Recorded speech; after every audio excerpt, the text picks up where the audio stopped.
두 단어가 강조되어지고 있습니다. 그것은 바로 무엇이냐면 모든 것이라고 하는 단어이고, 또 한 가지 그 모든 것들을 다 보여주었다라고 오늘 성경이 우리에게 이야기하고 있습니다. 하나도 남김없이 나라의 주요 시설물들을 다 사신들에게 남김없이 지금 공개하고 있는 모습입니다. 그러면 여러분, 그의 행동을 지금 우리는 어떻게 해석해야 할까요? 첫 번째, 이런 해석이 있습니다. 히스기야는 아수르와의 대적 관계에 있는 바벨론, 그와 손을 잡고 협력 관계 속에서 좋은 관계를 맺고, 그리고 우리의 패를 다 까서 보여주듯 그렇게 그들에게 친성과 동맹의 뜻으로 우리가 가지고 있는 것들을 다 보여주면서, 우리가 가지고 있는 패는 이러한 것이니 함께 손을 잡읍시다, 이러한 어떤 또 하나의 제스처였다는 거예요. 또 하나는요, 자신의 나라의 부귀와 영화를 자랑하고 과시하는 교만한 행동이었다, 이렇게 해석도 할 수 있습니다. 위기 때마다 하나님께서 기적과 같은 치유와 역사가 이 남유다 가운데 또 그리고 개인에게 하나님께서 있었습니다. 그런데 그 하나님의 은혜를 망각하고 그의 사역 초기에는 그가 전심으로 여호와 하나님을 의지하였는데, 성경의 표현으로는 유다 전후에 그렇게 하나님을 의지했던 왕이 없었다라고 평가받았던 그 히스기야의 모습이 온데간데 사라지고, 어느새 하나님을 전적으로 의지하는 것이 아니라 이제는 그에게 치열한 하나님을 향한 의지와 신앙이 아니라 치열한 계산과 눈치게임만 그의 삶 속에 남아있는 것을 보게 되었습니다. 그리고 급기야 하나님을 의지하지 않고 자기 자신을 드러내고, 하나님을 의지하지 않고 그리고 바벨론에게 손을 내미는 그 히스기야를 우리는 보게 되었습니다. 참 우리에게 두려운 말씀입니다. 성경이 뭐라고 우리에게 이야기했죠? 야, 히스기야를 아는가? 너희들 히스기야를 보았는가?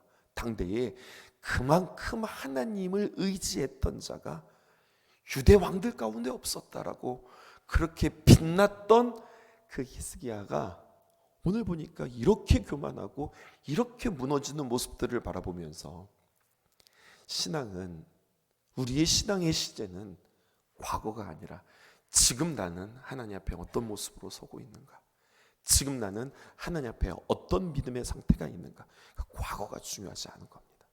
지금이 중요한 겁니다. 또 한 가지, 사람은 누구냐?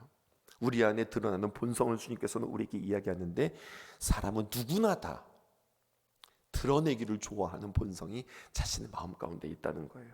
그리고 사람은 누구나 다 이러한 유혹을 모두가 다 받는다는 겁니다. 자신의 힘이나 자랑에 의지하는 것, 그것은 위험한 결과를 가지고 올 수 있기에 우리는 언제나 변함없이 하나님 앞에 와서 이렇게 나와 하나님을 신뢰하고 의지하는 것이 너무나도 중요합니다. 어제 장례식장에 가서도 우리가 함께 그런 말씀 나누었어요. 에베소서 5장에 보면 이런 표현이 있습니다. 술 취하지 말라, 이는 방탕한 것이니 날마다 주님 앞에서 성령 충만하라, 이런 말씀이거든요. 근데 가만히 생각해 보면 우리는 이 땅에 살아가면서 세상에 너무나도 취하기 쉬운 환경과, 그리고 세상에 취하기 쉬운 너무나도 많은 유혹 가운데 우리가 살아가고 있어요. 그럼 여러분, 어떻게 하면 우리가 세상에 취하지 않고 날마다 깨어서 살아갈 수 있을까요? 그것은 주님 앞에서 날마다 십자가의 보혈로 취해 있는 우리를 깨우는 작업들을 우리가 해야 된다는 겁니다. 예외가 없는 겁니다. 누구나 다 우리가 이 땅에 살아가면, 우리가 세상에서 여러 가지 많은 일들을 겪고 살아가면 냄새에 배일 수밖에 없고 취할 수밖에 없고, 그렇게 우리는 끌려갈 수밖에 없다는 거예요.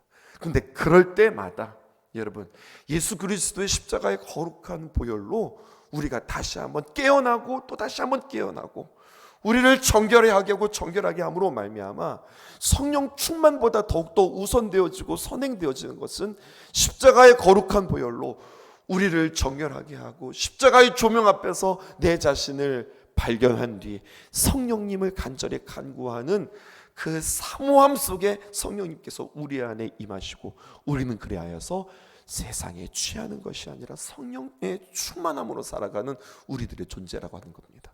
그러니까 날마다 우리를 깨우셔야 하는 겁니다.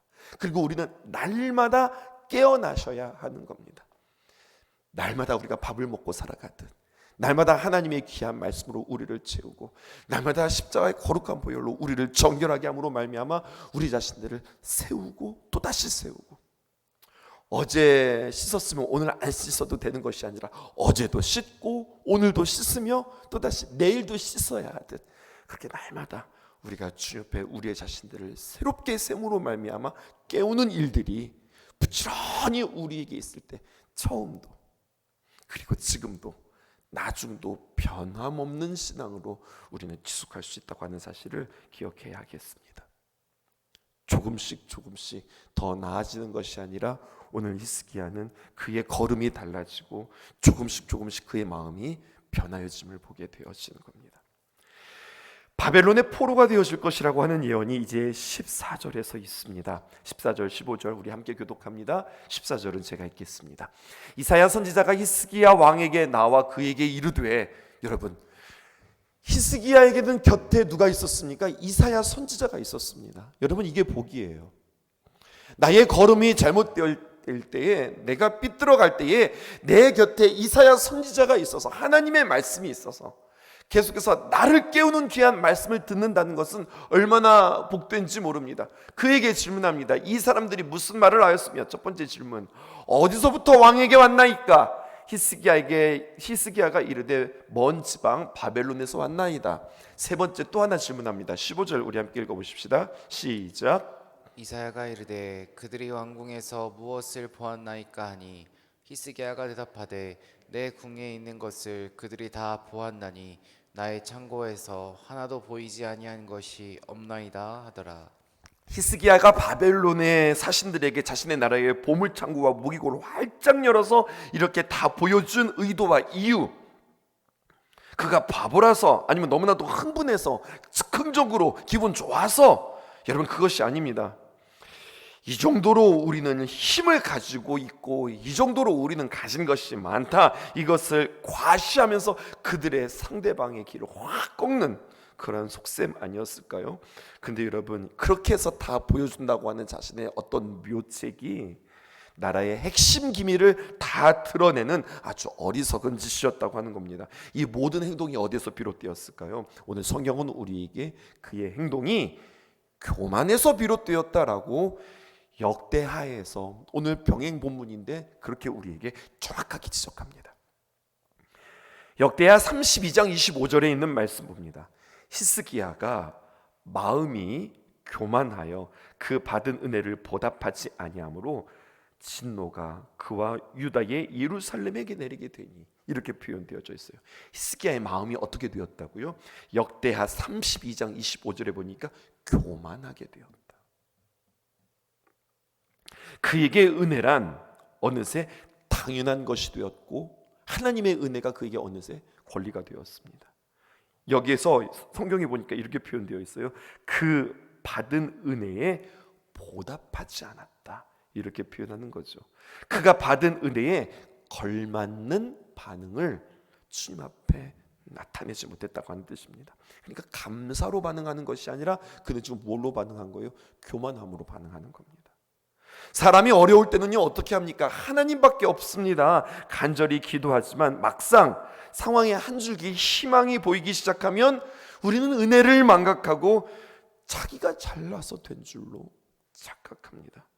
히스기야가 그랬습니다. 자신의 모든 회복은 하나님의 은혜로 말미암아 된 것인데 어느새 하나님의 은혜를 잊어버리고 영광과 공로가 어느새 자신에게 이렇게 스물스물 올라오고 있는 모습을 보게 되어지는 겁니다.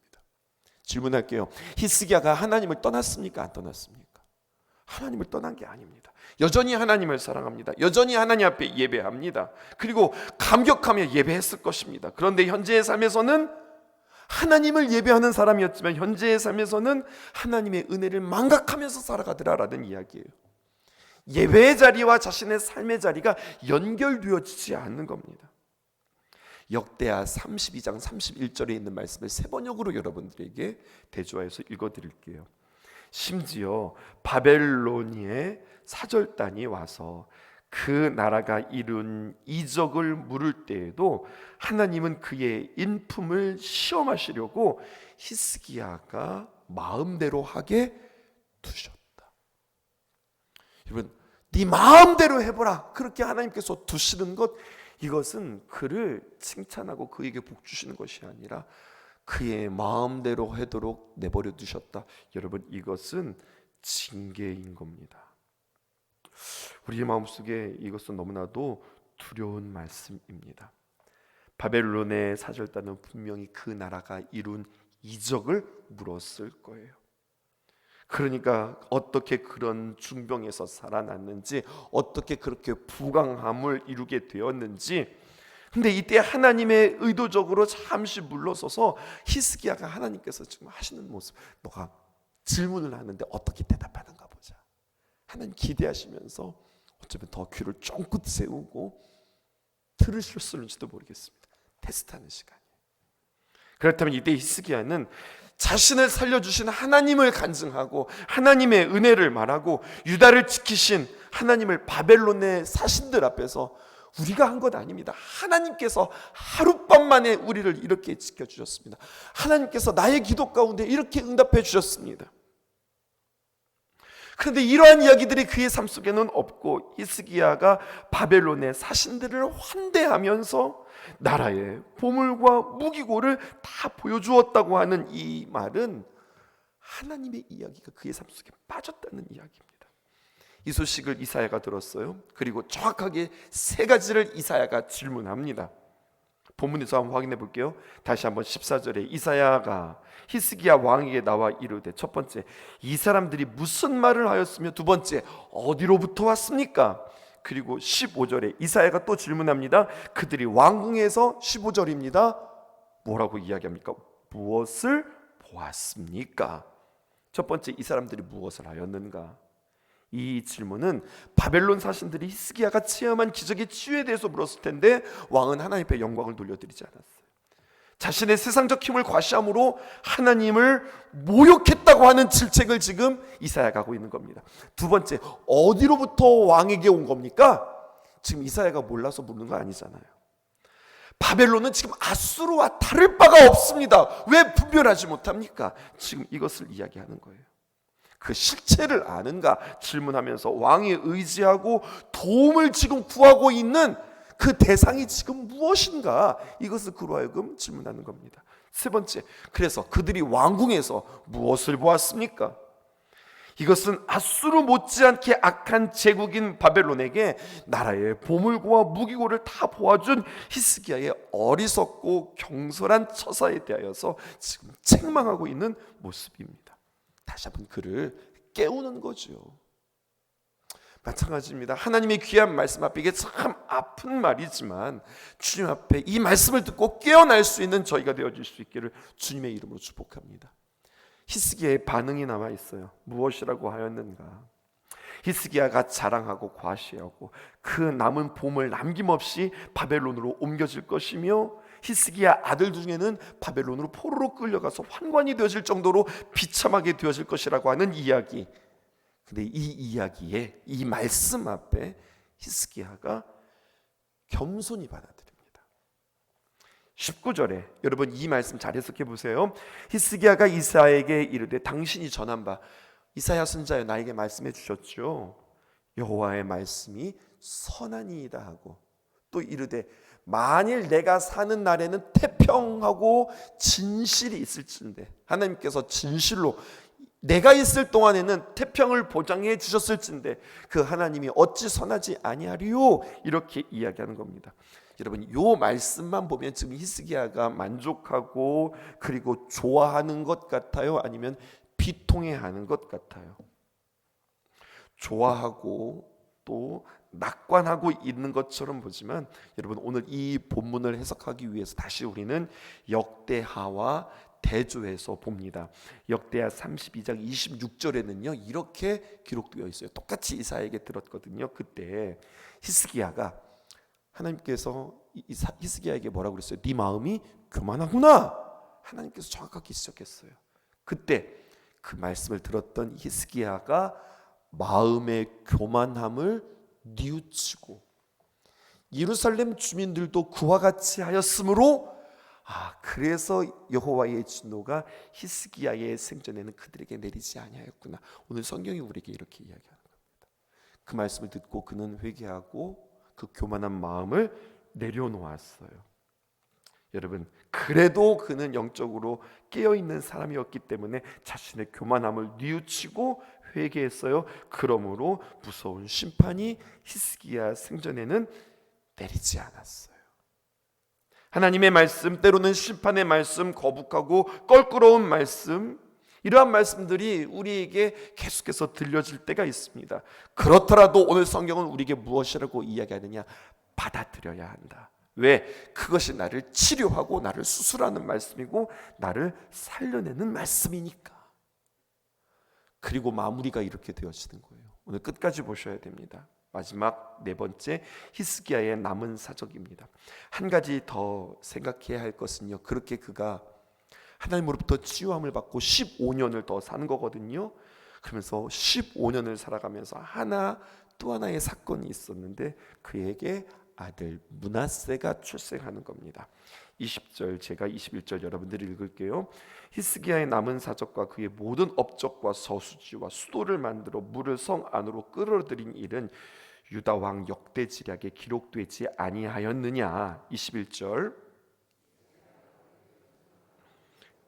그의 아들 므낫세가 대신하여 왕이 되니라. 히스기야가 죽었어요.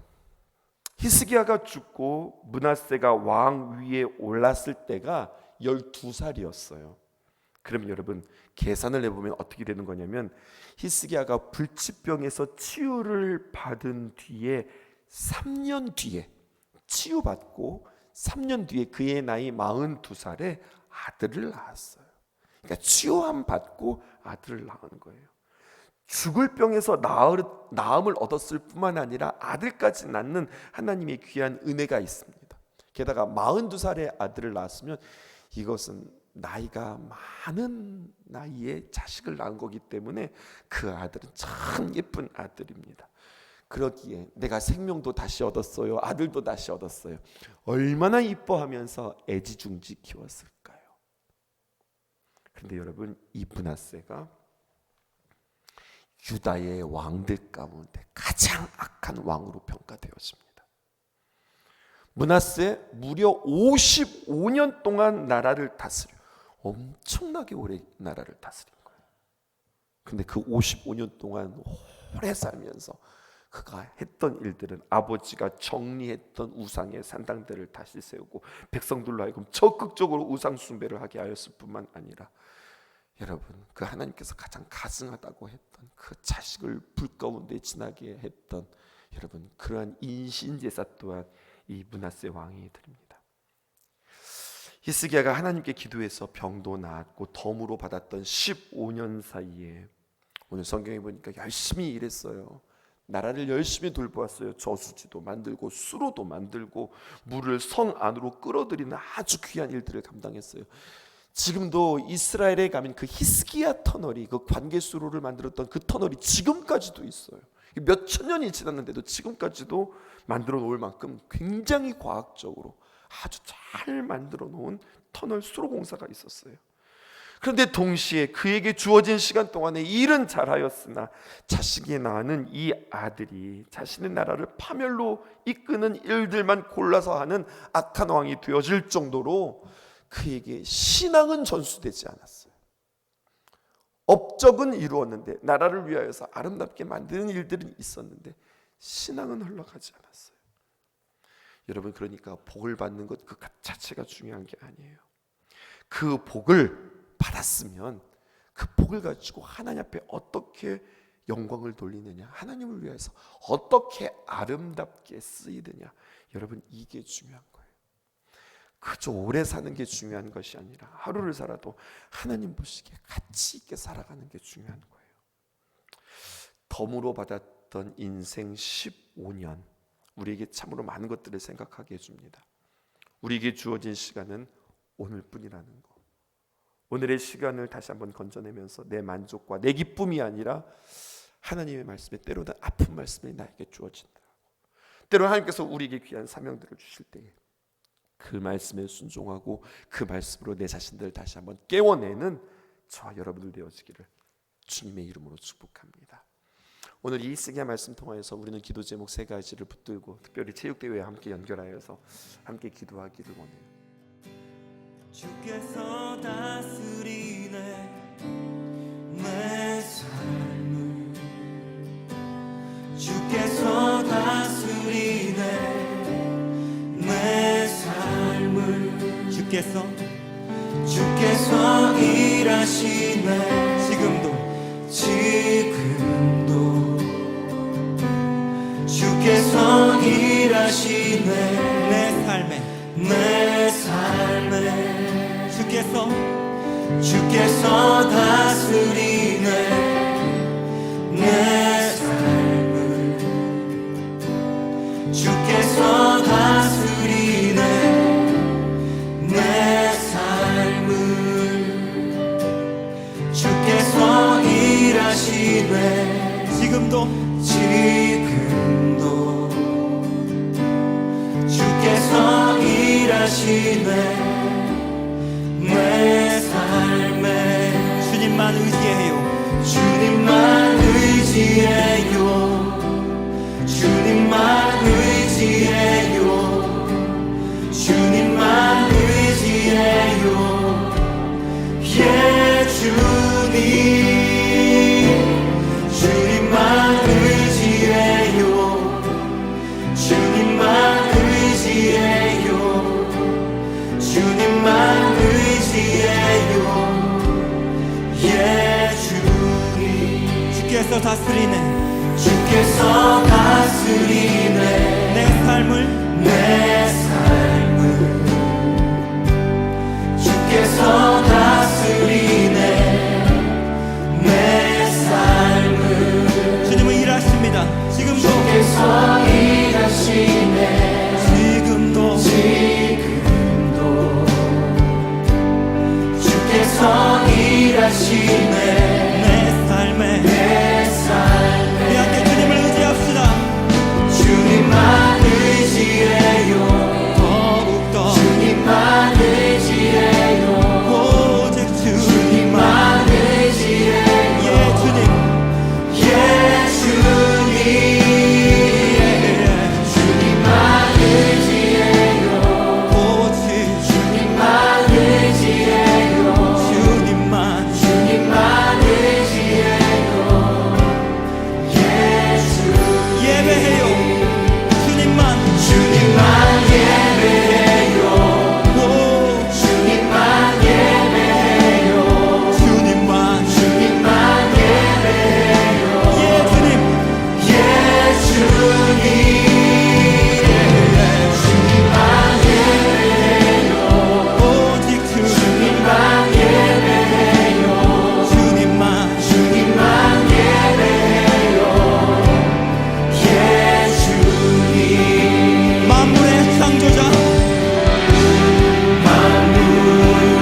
us. The reality is that our God is working all over the world. 주님은 내 삶에, 우리 삶에뿐만 아니라 온 세계 가운데 일하고 계십니다. Jesus is building his church from every tribe and nation. 그리스도께서는 모든 민족과 모든 방언, 민족, 열방 가운데 주님의 몸된 교회를 세우고 계십니다. And God has called us his own. 주님께서는 우리를 자기 것이라고 선포하셨습니다. Jesus prayed that we would be one with each other as he is one with the Father. 그리스도께서는 이 세상에 계실 때 아버지와 자신이 하나인 것처럼 우리도, 그분을 따르는 우리도 하나 되게 하소서라고 기도하셨습니다. That we would be one with each other 우리는 하나가 되어야 합니다. as he is one with the Father. 그리스도께서 아버지와 하나이신 것처럼 말입니다. Listen to these words from Romans chapter 15. 로마서 15장 5절에서 6절은 이렇게 말하고 있습니다. 이제 인내와 위로의 하나님이 너희로 그리스도 예수를 본받아서 서로 뜻이 같게 하여 주사 한 마음과 한 입으로 하나님 곧 우리 주 예수 그리스도의 아버지께 영광을 돌리게 하려 하노라. 아멘. 산소망 우리에게 주신 내 사랑을 모아